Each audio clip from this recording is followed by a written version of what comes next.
Hello, and welcome to another episode of Boundless Body Radio. I'm your host, Casey Ruff, and today we have another amazing guest to introduce you now. Dani Conway is a distinguished board certified functional nutrition practitioner and holistic health expert. Dani brings over 17 years of experience to her mission of empowering women to break free from the diet mentality. With a passion for helping women achieve weight loss goals, increased energy, and renewed self confidence, Dani's holistic approach has transformed the lives of many. Dani boasts a diverse range of certifications in holistic health modalities and specializes in personalized nutrition strategies, ranging from low carbohydrate diets to carnivore diets. Her primary focus centers on identifying and addressing the root causes of hormonal and gut issues, facilitating comprehensive body rebalancing from the inside out. Recognizing the unique needs of women over 40, Dani dedicates her practice to one-on-one consultations and group programs, all customized to individual requirements. She firmly believes that there is no one-size-fits-all solution to achieving optimal health. She is a well-known figure in the field of holistic health and shares her insights on the ketogenic diet, carnivore diet, intermittent fasting, and her innovational undiet approach. Dani Conway, what an absolute honor it is to welcome you to Boundless Body Radio. Thanks so much for having me, Casey. It's awesome to be here. It's such an honor to host you. In the introduction, we mentioned that you work primarily with women and primarily with women over 40. You work with everybody. So I just wanted to clarify that. That's just where your specialty is. You do help all kinds of people out there. And also from your introduction, I realized that I can't ask you what I'm still waiting for one of my podcast guests to tell me, which is how should we be eating? Just tell us what to eat. We'll cut the podcast, we'll be done, and that will be the end of it. Right. I wish it was that easy, but I do think that everyone should be eating animal-based foods, protein and fat as the staple or foundation of their diet. That's a good start. We can still get into the sticks on a lot of the particulars as far as that goes, but that is a very good start. Absolutely. I got to meet you in person this last year at Ketocon. Ketocon this next year is rebranding to Hack Your Health, I believe is the name of it. And as I was preparing to go to my very first Ketocon last year, 2023, I was looking at the events and the speakers and was so excited to, meet you and meet Kevin Stock and Sally Norton and so many former podcast guests on the show. And it was such a wonderful time. And one of the events that really caught my eye that I wanted to make sure that I was at was a panel discussion all about women and carnivore diets. And first of all, I just thought to myself, like, it's so amazing that in 2023, we are having a panel discussion that's women with carnivore diets. Like that's amazing to think back like 5 or 10 years ago. You wouldn't have that. That would be ridiculous. So I decided I want to go to this. I'm going to attend. Let me get there like 15, 20 minutes early. The room, you're laughing. The room was bursting at the seams. There was no place to hardly sit. I was sat in the front corner on the ground. I saw Sally Norton there. She was sitting on the ground as well. And it was a wonderful discussion. And regardless of everybody's opinions and what they thought of things, I marveled at the fact that we could pack an entire room full of men and women who are curious about the carnivore diet. What an amazing thing. Yeah, it was awesome. I remember as we were sort of getting ready to go on the little stage and in the breakout room, people just kept coming. And coming, and there was men and there was women, even though this was supposed to be like a quote unquote women's panel. So that just shows how hungry for information, no pun intended, but hungry for the information that people are wanting to, heal and rebalance their bodies from the inside out. What is the right way to do that? Looking at individual nuance, a lot of the questions, obviously, we answered as well as we could, in front of a group, so to speak. But my sort of passion is that one size doesn't fit all, and looking at the nuance and the context for each person and how that plays out and all of that good stuff.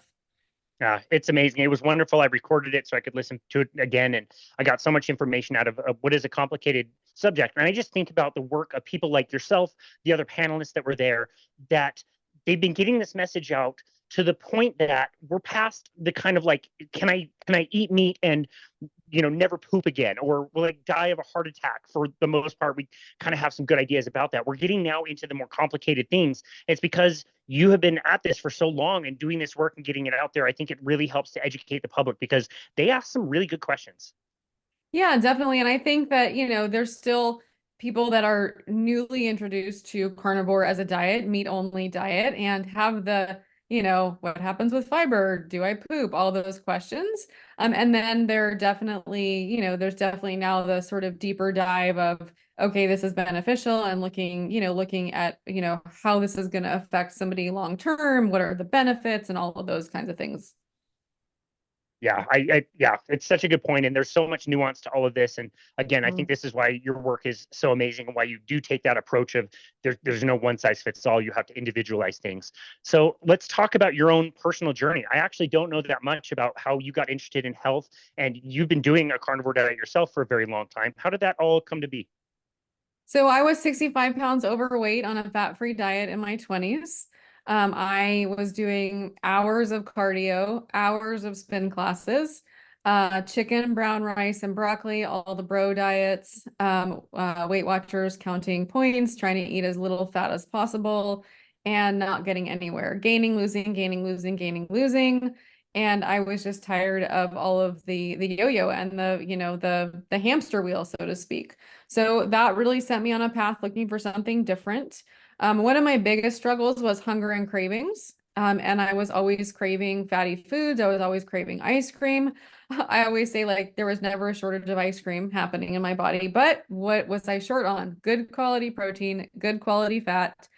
So around in my quest for a different way, because all the ways that I had tried weren't working, I sort of fell into like low carb keto. At the time was a big focus on Atkins, 20 or less carbs, and increasing protein and fat. I always tell people that if you think that it's not mainstream now, go back to 2006, 2007 and trying to do a quote unquote low carb or keto diet. Well, we all know that ketogenic diet has been around for a lot of years for medical issues and things like that. It wasn't really looked at as far as like a regular way of eating. So I just decided to start transitioning because all of the other stuff wasn't working, so I had nothing to lose. And then as time progressed, I started to lose some weight. I started to feel better. I started to get more control of my hunger and cravings. I still had some hormone and gut issues, and that's where I, around 2008, got into functional medicine and functional medicine certifications and things like that. And then kind of fast forward a little bit, a few more years, my first experience, I should say experience and experiment personally with intentionally doing carnivore was around 2012. And so everything else from there just kind of progressed and, always continue to better myself, my hormones, my gut health. I had breast implants. I had those removed a few years ago. So I have, big story around that. But just over time, I realized that, actually, I should say soon after I started on the nutritional side of things and just got into the functional medicine, I figured that I wasn't the only woman struggling with fat-free diets, lack of weight loss, yo-yoing, all the hunger, all the cravings and issues in my early 20s. Well, doctor said, oh, your blood work is normal. So my question was, then why do I still feel like crap? Yeah. So that's again, we're getting into the functional testing and just sort of things progressed from there. I got laid off from my corporate job soon after I met my now husband. And he said, congratulations, you've just earned yourself all the time in the world to do everything you've always wanted to do. So I was like, what? But that led to my certifications and my practice, and obviously super grateful for where, everything that I've done, all the opportunities. I mean, there was no social media back then. I started with in-person workshops in local fitness studios and gyms, and teaching people about higher fat and higher protein and lower carb, and with my PowerPoint slide and no Zoom calls and all of that. So it's really been sort of just the gamut over the last 16 17 plus years of progress and progression of where I've come from. You're an OG in the space, that's for sure. It's pretty cool. Okay, so you mentioned that you started the Atkins diet because everything else wasn't working. How much persuasion did you need? Like, what was your trepidation? Like, surely you must have had some reservations or thought that, like, can I really eat this much fat? If I was gaining fat, not eating fat or eating low fat, how is this going to work if I start eating more fat and all the calories? Like, did you hesitate at all before like jumping into that?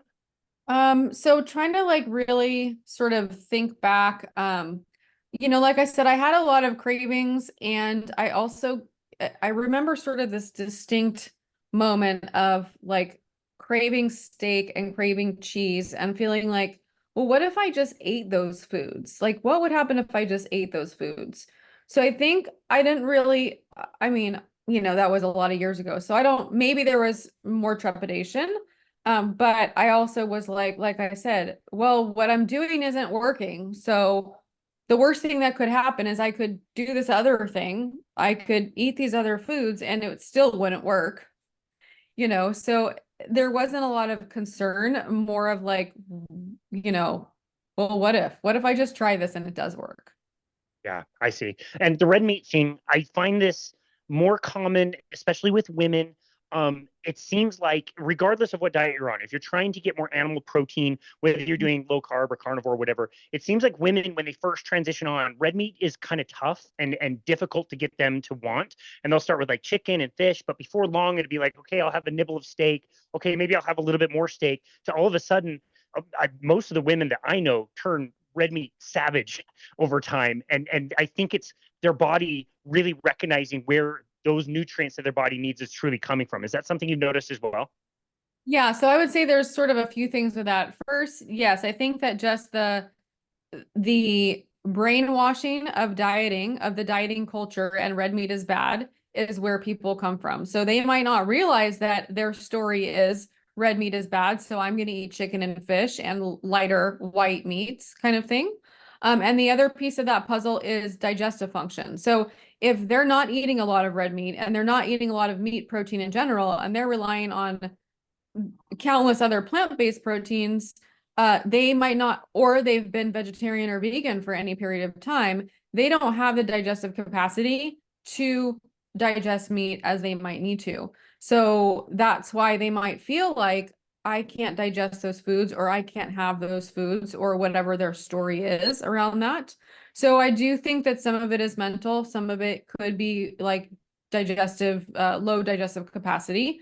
And so it can take time to build that up. There can be strategies to build that up. Again, just kind of, there's the fear of it shifting into like, it's okay to eat red meat. It's okay to eat these foods. My body can accept these foods. And I always say like our bodies hear everything our mind says. So if our mind is saying no red meat is bad, I eat chicken or fish, blah, blah, blah, whatever that story is, the body is going to also possibly reject it because we're stuck in that sort of cycle. Whereas if they say to themselves, I feel safe eating red meat, I feel good eating red meat, I accept eating red meat, those types of affirmations, if you will, that can really help with the process. That's a really good way to explain it. Just even remembering that digestive issue. Like you're right. Like you're not going to have the right amount of enzymes, or your stomach acidity might be a little bit different. Yeah. So like you said, you might need some help for a little while. We would hope that over time everything would kind of restore back to normal. But important to know that there are those things that can help along the way. Back to your personal story. So that was the transition, kind of going from, going from like, I guess, normal dieting to like low carb dieting. What was it like to then transition into carnivore and get rid of the rest of the plant foods? So it was pretty easy for me. So I mentioned part of my story is my breast implants. So I had them removed in March of 21. I got them around 2012, and I started having sort of what is the right word? Um, I'm having a total brain fart. Relapse of symptoms of digestive issues and things that had been gone for quite a few years prior to that. I blamed the anesthesia, I blamed the surgery, I blamed a lot of other things except the actual breast implants themselves, because I was in denial. I was, it was just, there's a lot of stuff. Obviously, I was, heading into my 40s at that point in time, feeling like, having this sort of midlife crisis. I was a health practitioner. And then I started having issues. And then it was like a super shameful time of like, I got these implants and here I am helping other women rebalance their hormone and digestive issues. And I have just now created a lot more hormone and digestive issues for myself that I had gotten over. So anyway, so try to make a long story short, back to your question, after that sort of relapse of symptoms, I started doing a lot of bone broth fasting and meat only meals and intermittent fasting. So I noticed that when I went from when I had longer periods of time between dinner the night before and breakfast the next day, I felt much better digestively and energetically. So that was sort of my fall into intermittent fasting before people were actually doing it on purpose, kind of thing. And so from there, as far as carnivore went, just total transparency, I did, would add veggies back here and there, and then would feel crappy and then would take them out again. And, sort of had this on again, off again, because I was, in denial that it was the implants, number one. And number two, I couldn't possibly want to be one of those people that couldn't tolerate plants. So there was a lot of that. Again, this was like 2012. So like I always say, like we think that carnivore and keto aren't so mainstream now. They're way more mainstream than they were then. And even in the functional health space, there is a lot of pushback on low carb for hormones, low carb, no fiber for gut health and all that stuff. So I sort of was having like this is my own experience, but yet also being, involved with practitioner forums and things like that, that were the other sort of, chatter boxes in the background of like, it should be this way, you should have fiber, all of those things. So, just total transparency, that's sort of the bouncing back and forth that I had done, from a mindset perspective and my own experience over the years. Yeah, interesting. On the topic of implants, I'm starting to hear more and more of this happening. That the term explant is becoming more and more popular. What are some ways that people might know that like they may need to get that done? So the reality is, nobody can prove until the implants are out and someone has a reversal or remission of symptoms that it was the implants. Now, that being said, there are a lot of cases of women out there with, for me, I call it breast implant toxicity. I wasn't as ill or sick as many women are with BII, breast implant illness. But a lot of women have, onset of 100%, intense autoimmune type symptoms, hormone issues, all kinds of things that are, this started when, and they, were almost gone within days, weeks, months of the explant, meaning the removal of the implants. So, yes, it's becoming more popular, which is great as far as like discussing it. And I always tell people, do the research that you don't want to do if you're considering it. Of course, there's people out there that live for years healthily without, with their implants, and that's great. All the more power to them.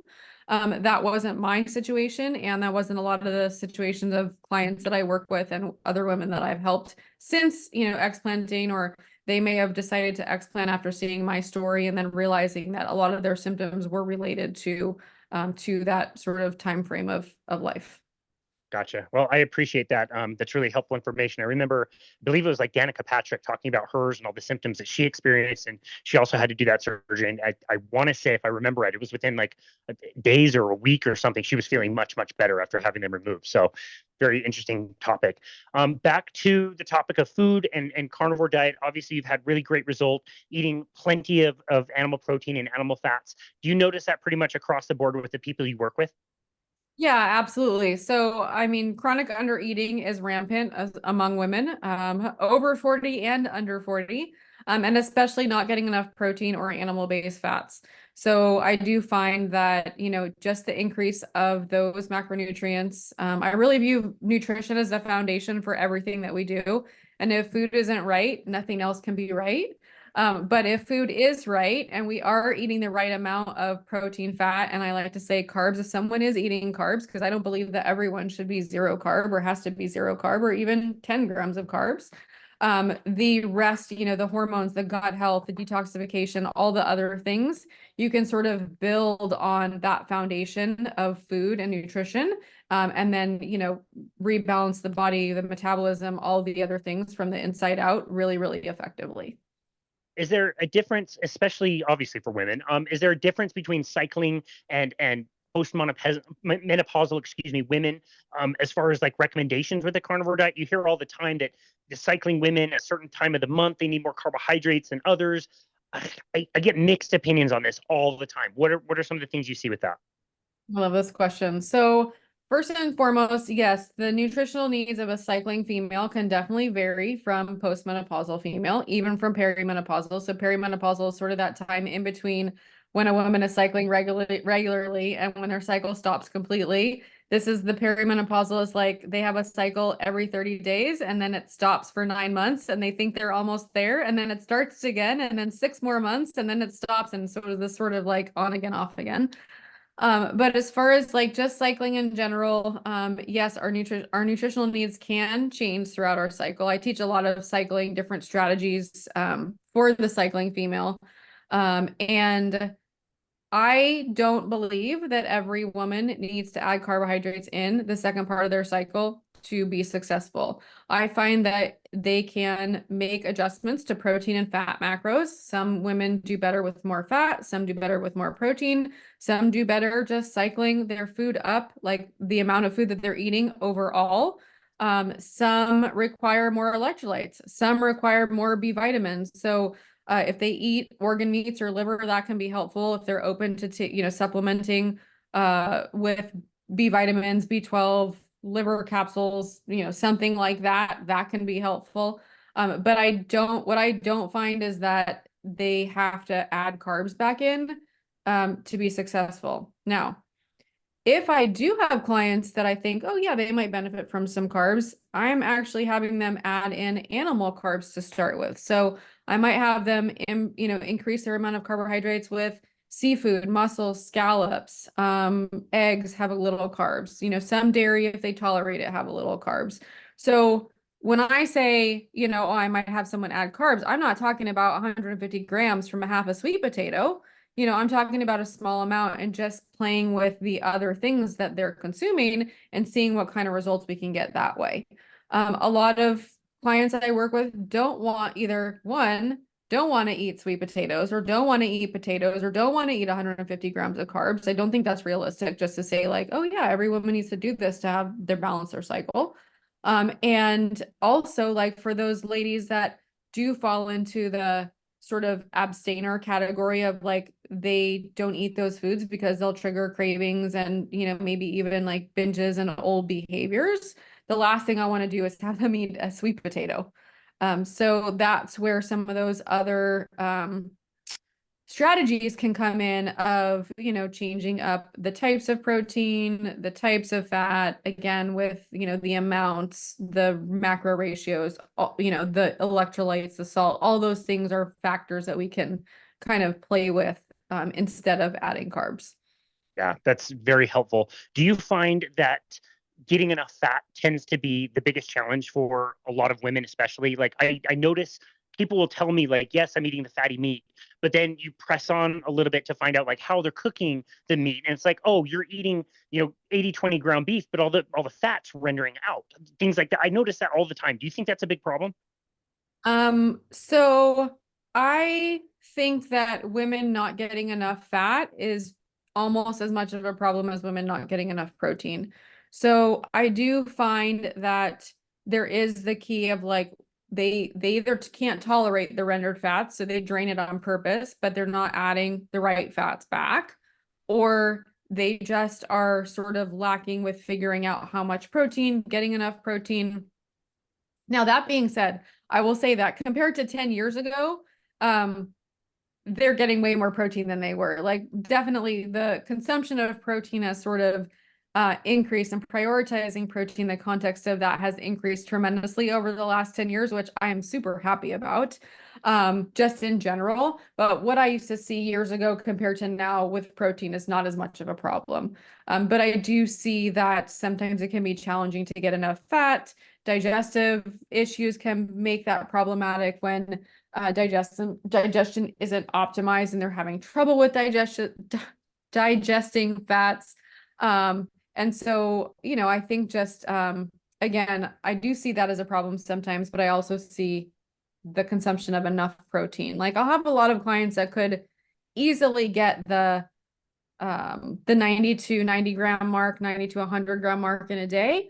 But then they're trying to do OMAD, or they're trying to fast, or they're trying to do all these fancy things before they're focused on, you know, that foundation and getting the right amount of food, which is a little premature, because we have to get the food right before we start to add the fancy stuff.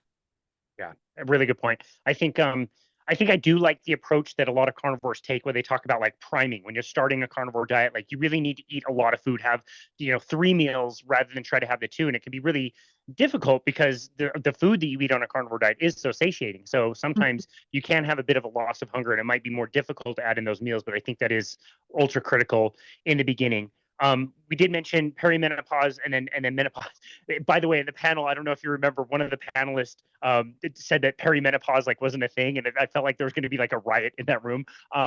For for women past menopause, do the food requirements change any, or do they kind of think about the same way that a cycling woman would?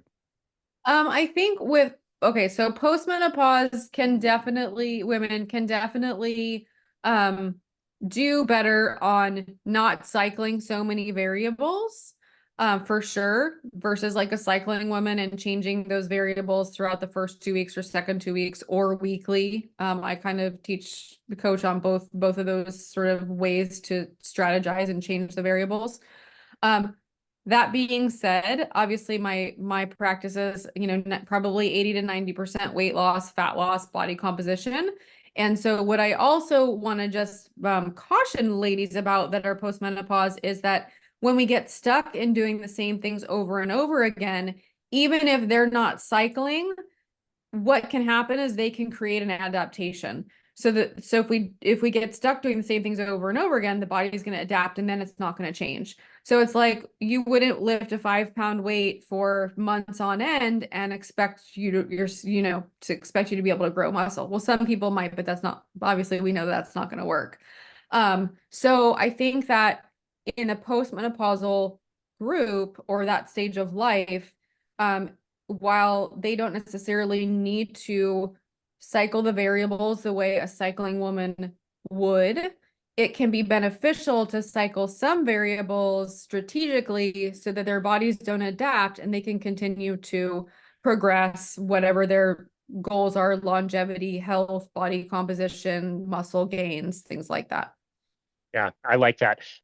So speaking of what we eat, when we go to the tracking side, this is very general, and obviously everything you do is individualized, and people are different. And you have to understand your client and understand what their needs are and what's going to benefit them. As far as tracking go, where do you lean? Do you lean more towards we really should track and we should try to hit these metrics and protein and fat and all the things we're looking at, or is it more like I would really like you to be intuitive and eat the fatty meat when you crave it, and eat the leaner meat when you crave it, and have the chicken when you want that? Like, where do you generally tend to lean on that?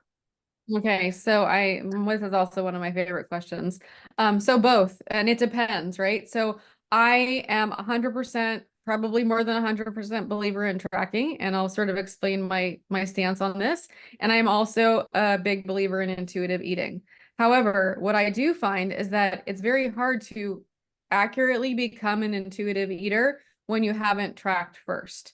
So intuitive eating is, yes, knowing when you need leaner meats, knowing when you need more fats. But what happens if we go into this, oh, I'm going to try to intuitively eat, when our hunger cues are still messed up and there's a lot of things that are still out of balance, is that the intuitive piece, while a lot of people make good effort, is they do, and they might think they're intuitive eating, but the results don't happen. The real results they're looking for don't happen from just intuitive eating without the tracking.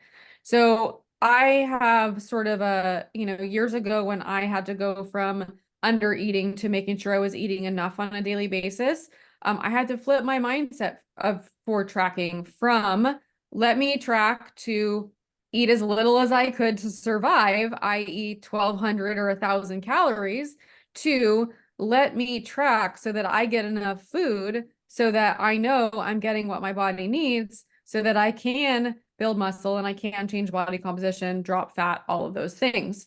So I think that one of the big things with tracking is a mindset shift of looking at why somebody should be doing that.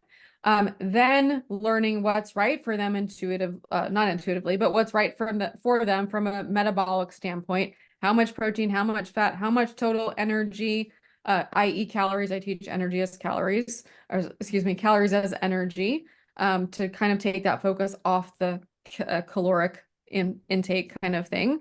Making sure that they're eating in, yes, I mean, here's another, dare I say, caloric deficit versus calorie restriction, because I do think there's a difference between a calorie deficit and calorie restriction. And then sort of using all of that data and information. And I'm not talking about just over a couple of days where someone may have tracked their food. I'm talking about over, a few months, even to longer than that, to get to a place where, okay, I've done all this work. And this is what I do with clients in my groups and my one-on-ones.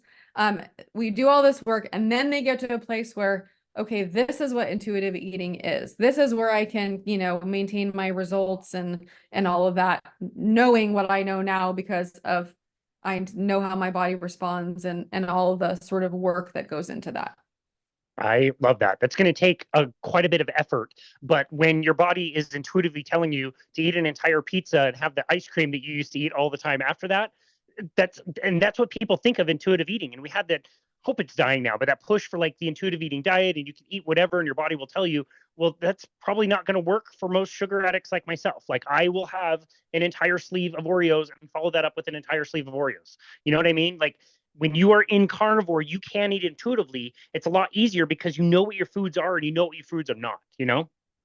Yeah, and I think even eating intuitively within carnivore, if someone has a metabolism and issues that are like, let's just say broken for, lack of a better term at this point, eating till you're stuffed, eating until, Thanksgiving full, all these terms that we hear on carnivore, I think that they can create a lot of problems for many people.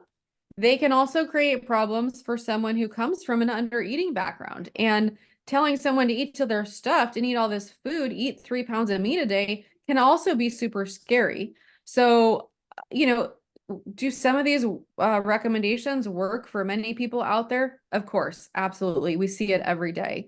But what we don't see more so, especially on social media, is all the people that this is not working for and that do need this sort of individualized, learn how to be intuitive, because yes, eating intuitively could be 3 ribeyes for someone at a meal, and that's not what they need metabolically.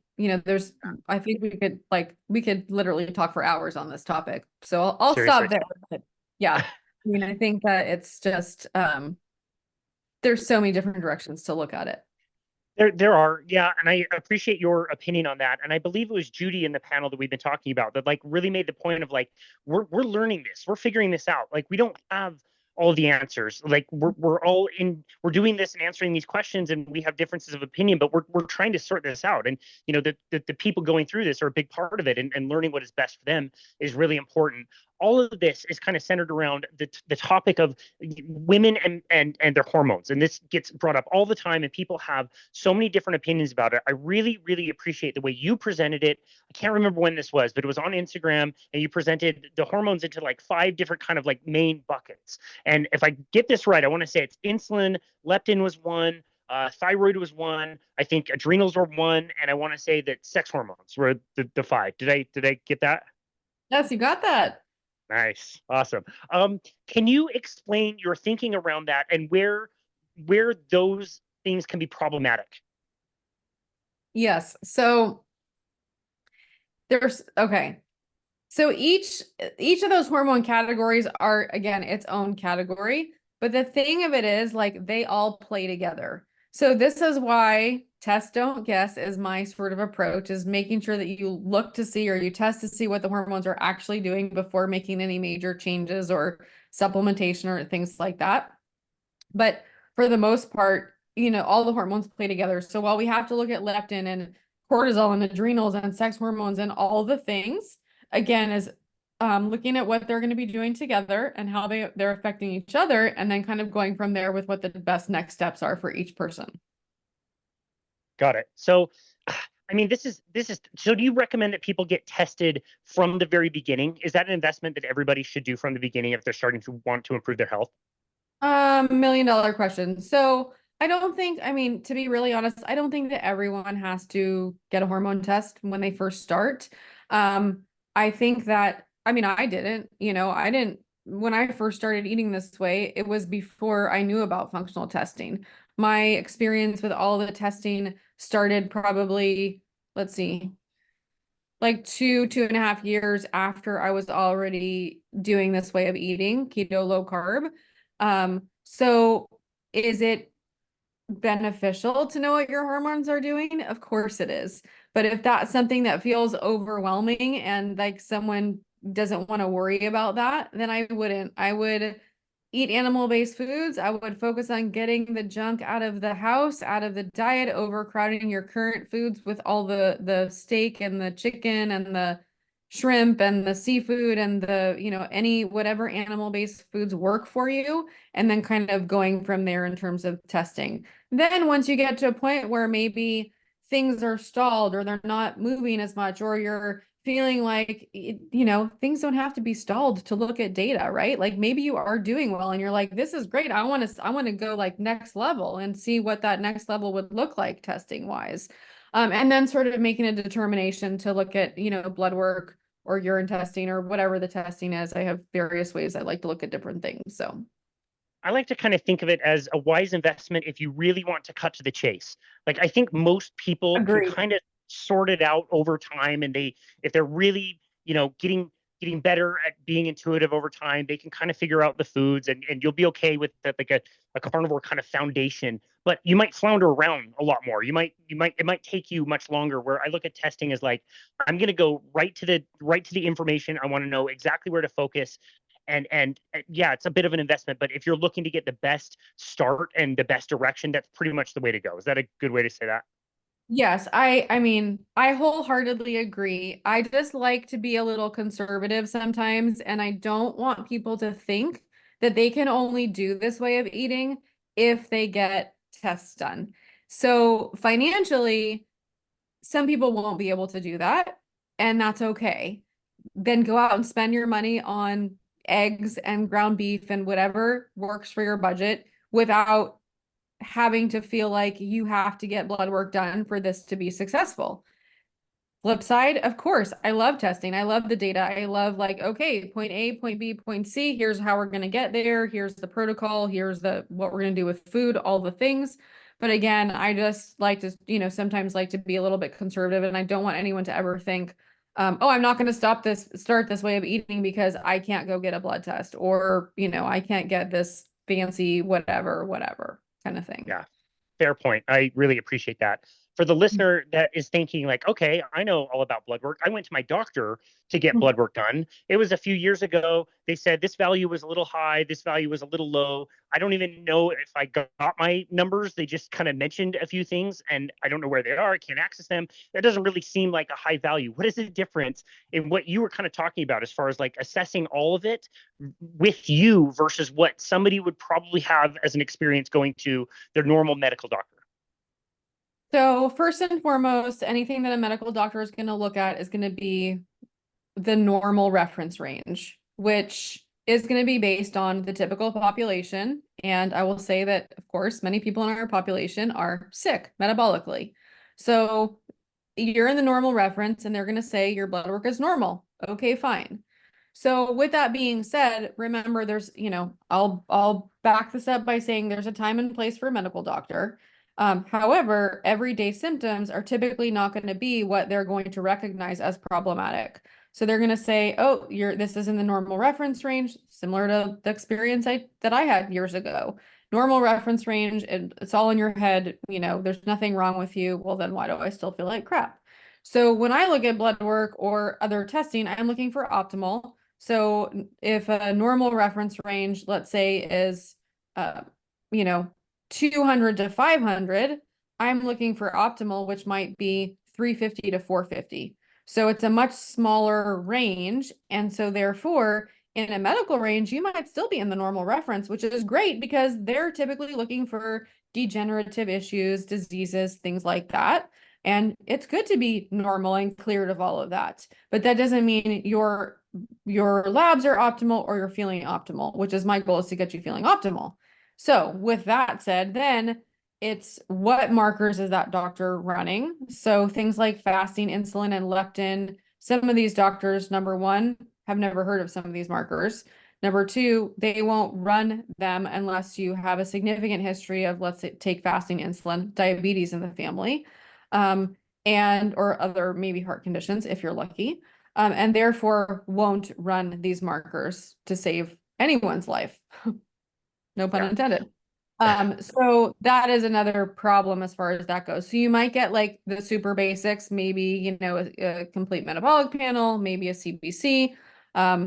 But that said, like when I run blood work, the comprehensive blood work, just as a baseline foundation that I'm running is like 91 total markers, fasting insulin, homocysteine, leptin, adiponectin, you know, ferritin, iron panel, like all the metabolic stuff. And then, you know, the other piece of the puzzle is correlating everything together. So not only is why isn't this optimal, but it's okay, this one isn't optimal, but what are all these other areas doing? What is liver detox doing? What is the gut doing? What is the, you know, blood sugar? Is there hidden, you know, I see hidden blood sugar dysregulation all the time, where fasting glucose looks normal, insulin even looks normal. But then there's maybe a issue with C-peptide or other metabolic dysfunction that's showing me there still might be hidden insulin resistance, and that could be the reason why someone's not losing weight or not sleeping at night or not having a resolution to their autoimmune, you know, issue, whatever that is. So there's a lot of factors, but hopefully that helps a little bit. It's perfect, and I think that's where the money is, and where you know you found a really good practitioner, when they're not just looking at isolation at one marker, they're looking at the constellation of all the different markers and seeing how everything interacts with each other, and then they're able to, even if they don't come up with like the exact best answer, it might be like we have some clues and a direction that we can take steps into. And I think that is so much more valuable than just getting markers that are in isolation. Yes, absolutely. And I think that, you know, a lot of it is the education of all of this. Like some don't even realize that there's other ways to look at blood work, that there's other functional testing. Like people say, like, what is functional testing? I'm like, well, if you're not feeling like you're functioning well on a daily basis, we're going to look at reasons why that's happening. So what's going on with the gut? What's going on with hormones aside from like a blood panel? You know, I like urine testing to look at, I just actually talked about this in my stories this morning, like how hormones are being metabolized down the pathways. What is happening? Like, what are the nitty-gritty details? And, you know, this is all, obviously we're getting into fancy talk right now. Like I was just talking about like the fancy versus just the food part. But there's like so much potential here, especially for women who maybe have been carnivoring for a long time and they're like, I can't carnivore any harder and I'm still not losing weight, or I'm still not sleeping at night, or everyone else feels so good on carnivore, but I don't understand what's wrong with me. Well, there might not be anything wrong with you, you know, in the context of doing carnivore correctly. There just might be some things that need to be looked at differently. I really love that. So we mentioned all of those 5 buckets, and we're not going to have the time or the breadth to be able to go in depth Sure. with all of those. The two that stand out to me the most, obviously, you know, there's going to be issues with lots of women with their thyroid and the sex hormones, and we see that all the time. But the two that really jump out at me would be insulin and leptin. As far as like insulin seems to me like at this point, it's kind of the easier one to kind of understand, knowing that most people are probably insulin resistant. That comes from way too many carbohydrates in the diet, and we probably just need to bring that down. Is that, I mean, it's more complicated than that, but is that kind of the general gist when it comes to insulin? Yeah, I would say definitely. That's a very good synopsis. Exactly. Keep it more simple. Leptin is kind of this newer kid on the block. We didn't even know it existed all that long ago. And people are now talking about leptin resistance, and it's starting to get a little bit more attention. Can you talk about leptin in particular and what it is, what it does, and what is leptin resistance? Yeah, so leptin is our satiety hunger, our satiety hormone. Leptin helps us signal to our brain that the body is full and satisfied. So if we have leptin resistance can happen when leptin levels are too high or too low. And that basically is like I was maybe describing earlier, I used to have excessive hunger and cravings. I mean, I could eat massive quantities of food and still eat massive quantities of food after that. And I'm not talking about just like sugar and it was like a sugar craving. It was like large meals at restaurants with very big servings, and I could eat a lot of food. And so that's sort of a leptin resistance where there's just that hunger signal is completely broken. Therefore, the body doesn't know when to stop eating. So that's where I was talking about earlier. Even somebody with leptin resistance could potentially overeat on carnivore. I mean, there's some people that say, oh, you can't overeat meat. Well, I promise you, you can. I promise you can, because I work with people that have experienced that and gained weight from being told to just eat 3 to 4 pounds of meat a day and they'll naturally rebalance. Yet then they come to me 40 pounds heavier and they're like, but I did what I was told. And I'm like, heavier than I was when I started. Sorry, I'm a little on a tangent here. But now if we kind of circle back, that low leptin can come from chronic yo-yo dieting, chronic undereating, even eating disorder history. So that's also problematic. And so the leptin resistance is really just sort of a term of like your body is resistant to what leptin should be doing. It should be signaling the brain, but if it's too high or too low, that signal is broken. Got it. Okay, that was a really good explanation. When we're talking about, the things you talk about, food first. Let's start with the food. Let's get the food down. Sometimes that's not enough. We need other things, especially things like supplementation. I spent so many years selling supplements and making a spiff off supplements, and I thought everybody needed the multi and the fish oil and all of these things. And now I really kind of think like, okay, there better damn well be a good reason why you're taking a supplement. There should be a reason that you're doing that. You should try to get a good one if you're going to do it. What is your opinion on supplementation? I love it. So I love this question. That's what I meant when I said I love it. I love this question. So my opinion on supplementation is that it should be used as the title is, supplemental. So no supplements can outweigh a diet. You can't take supplements and eat fast food and expect results to happen. So again, food first, build that foundation, the right amount of animal-based foods, protein and fats, carbs if you're going to eat them, make sure that they're good quality, low oxalate, all the things. Then as far as supplementation, I think that some people can benefit from the general multi or the general B vitamin or the general electrolyte minerals, things like that, magnesium, even I'll go so far as to say digestive enzymes, HCl kind of thing. But beyond that should be based on their blood work, their deficiencies, their gut health, what's going on really, not just guessing of like, oh, I need this long list of things because I think that I need this long list of things, and then like with clients that I work with on testing blood work protocols, like everything on that side of things, everything is based on their blood work, their testing. Everything is strategized. So different phases of protocols have different purposes. Where we work on different things. The strategy changes every 30, 60, 90 days.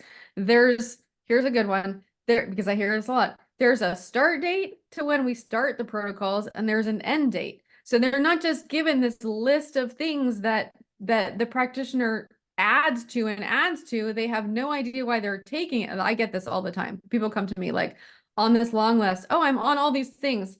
Why are you taking them? I have no idea. When did they tell you to stop? I have no idea. Well, and like they have literally no idea why they're taking this entire list of things. So we get them off the long list again, strategize what they need, a period of time, 30, 60, 90 days. Why are they taking it? There's an end date. Do they want to retest? Like all those things are factored in for supplementation. So the short answer is yes, I for sure believe in supplementation. And I've been very much criticized for this, especially in the carnivore world, because if you're eating the perfect, human diet, why do you need supplementation? But how did we get to the place where we want to eat carnivore? Well, we have hormone issues, we have gut issues, we have thyroid issues. Well, that's hormone issues. We have absorption problems, leaky gut, underlying things going on. So someone doesn't walk into carnivore with perfect absorption, perfect digestion. I have tons of carnivores, 1 to 2 year carnivores who are B vitamin deficient, who are iron deficient, who have leaky gut. I mean, the list goes on. And so that's why I'm so I'm so passionate about this topic, because it's so frowned upon. But when it's in the context for the person and what they have going on, and you're using good quality supplements, you're not just going to the warehouse store and trying to buy in quantity because they're selling on, marketing and label and how pretty the label is, not, supplements that have been tested prior to, during, after lab work, and looking at, do they really work? So obviously when it comes to supplementation, professional brands, professional recommendations, all those things are going to play a role as well. Perfect. I love getting my podcast guests like really wound up about a topic they're passionate about. Okay, And good. I love it. No, I've said, recently, like, you probably would never need a carnivore diet if we were just living the way we were supposed to anyway. Too many things have changed in the context. It wouldn't be a carnivore diet. It'd just be food. What food are you going to have? Like, sometimes you might get some fruit at certain parts of the year that are vastly different than fruits that we have today. Most of your diet would have, by requirement, come from animal products. We could have just eaten that way and nobody would need the quote unquote carnivore diet. We had gotten here because we're sugar addicted. There's sugar everywhere. There's seed oils everywhere. We're a mess, And so some people like you or I just do better when we keep it very simple and just keep it to a carnivore diet. We probably would have never needed that in past times, essentially.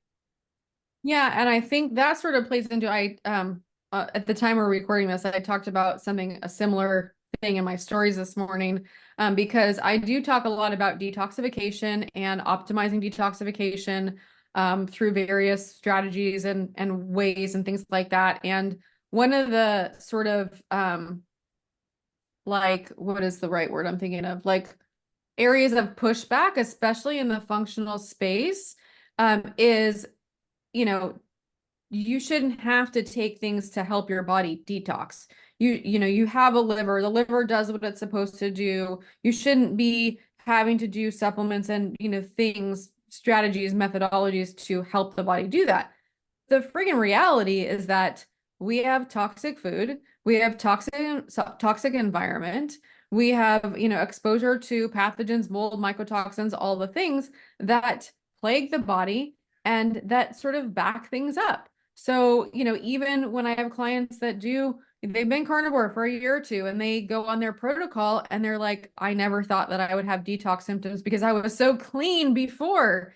And they do, and they're just feeling so much better and their skin clears up and all these things, happen. And even weight loss can happen from detoxing because our body holds onto toxins in different ways. So that's another area that my whole needs I to love be. it. I love it. No, and I look around in the health space and it's so easy to do in social media now with all these other things that we can do that look amazing, like different workouts that we can do. We can get saunas and we can get cold plungers are getting really popular. Intermittent fasting is becoming very popular. And it's cool because these are things that can help certain people with certain things. But I do worry a little bit that if some is good, more is better. And especially women who might be successful and they're working really hard and they're doing the intermittent fasting and they're doing the cold plunges and they're doing saunas and they're like, I worry that all of it can kind of add up and really be a very difficult load of stress to get over. Is that something you deal with all the time? Yeah, so that's what I say. Usually what I say is like, too many hormetic stressors are too many hormetic stressors. So I think that, the cold plunge, it's all great stuff. The cold plunging, the infrared sauna. I have a sauna. I love my sauna. I am Me not too. a big cold plunger. Will I take, alternating hot and cold showers? Yes. Do I swim in a pool that, some days is colder than others and that's a cold enough plunge for me? Yes. But just in general, yes, we get into the extended fasting and the intermittent fasting and then the under eating, and then they have a history of under eating, and then they're trying to, infrared sauna, and then they're cold plunging. It's like, enough is enough. Less is more, 100%. And, just there's so much good and bad influence from social media, seeing all these good things, yet again, I'll just say in context of the person, metabolically, what they can tolerate, and all of that. So, there are times when cold plunging is going to be stressful for someone who has thyroid imbalances and they're naturally cold all the time because their thyroid isn't working properly. And could the same person do cold plunges and benefit from it? Definitely. So again, nuance, context, individuality, always, sort of, I should say I was gonna say takes the cake, but takes the steak, Takes a stay. in terms of, what to look at and that kind of thing. Yeah, very well explained there as well. Tell us how you're working with people. We mentioned in the introduction you're working with individuals. You also work with groups. I think your group programs sound really engaging and interesting. Can you tell us a little bit about how you're working with people these days? Yeah, absolutely. So I have my one-on-one practice. I work with clients one-on-one from all over Zoom. We do blood work and functional testing, and everything is sort of dialed in for the individual person. I have different programs that include different, amount of coaching sessions, testing, all of that. I have my group program, the Weight Loss Accelerator program. So that is an online group where I cover individualized macros and a lot of different topics in a group setting. A lot of benefit there. The ladies get the benefits of getting individualized coaching in the group set. Excuse me. The ladies get the benefit of the individualized coaching in the group setting, but they also get the benefit of the Q&A and hearing the answers to all the other ladies' questions and struggles. And maybe they don't know they have a question until someone else asks, and then the answer resonates with them, so it helps them as well. So that's always, I love the groups. And then I'm excited because I am in the process of creating my current group does not include any blood work or testing. But I am hopefully going to be releasing a program later this year that will be a small exclusive group that will actually also include blood work as well. So I'm looking forward to that. So yeah, It's exciting. That's exciting. When we were working for a big corporate gym, they would make us do like short term. It was about the same length of time. It was about 8 weeks, 60 days of a weight loss contest. We would give people, the standard whole grains and vegetables, and it sucked. It would never work. And so basically we kind of did our own thing. My wife and I, we would just give people low carbohydrate meal plans, teach them how to do keto and carnivore if they wanted to. We got great results. It was awesome. And part of that is we would do like seminars with the people that signed up with us. They could come and do a seminar with us.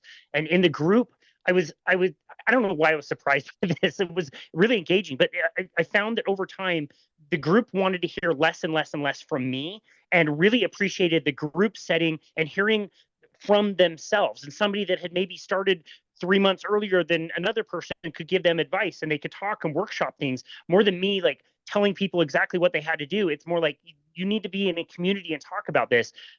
I'm sure you get a lot of that in your group as well. Yeah, definitely. I think the community aspect is really important. And then in the Weight Loss Accelerator, which is my group program, I find that a lot of the women, they've been in some communities and they've been in some groups, but there's a lot of just misinformation out there and not, let's say, uneducated people running the show, so to speak, and not necessarily having sort of the background and being able to sort of guide people in the same way. They often have also said that they don't necessarily feel safe in some of the bigger communities to be able to share those details and that kind of stuff too. So that all is, important to me, and kind of maintaining that type of community for, these women. Like I said, mostly, like you said earlier, I do work with all kinds of individuals, but majority of my clients are, midlife women over 40. Yeah, that's great. It's funny feedback about the bigger groups online. I made the mistake of like posting a picture of my dinner one time, and it had like a sliver of an avocado or Pickle. something on the plate. And yeah, wasn't the vegans, it was the carnivores that came after me hard. So yeah, that's really good advice. Dani, this has been amazing. This has been a really cool conversation. I'm a little disappointed you didn't tell us all exactly what to eat, but it's the nuance. It is what makes this fun, and it makes coaches like you so valuable, practitioners like you, like to be able to work with people on the individual needs and what to do and when and what you can play with, and workshopping things is really awesome.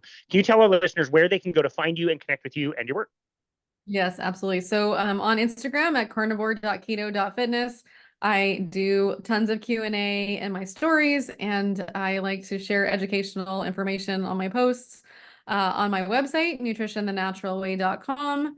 Email direct is Dani@nutritionthenaturalway.com. And I do also have a keto and carnivore Facebook group as well. So I like to hang out in all those places, and I do tell my individual clients and the ladies in my groups exactly what to eat. So there's a little Perfect. teaser for you. Perfect. I love it. And we did talk about Ketocon. It is rebranding to Hack Your Health. If somebody did want to attend, I believe you have a code that you could give them and they could save a few bucks. Absolutely. So that code is Natural Way. I will very excited to join the carnivore panel again this year. It's troubleshooting the carnivore diet.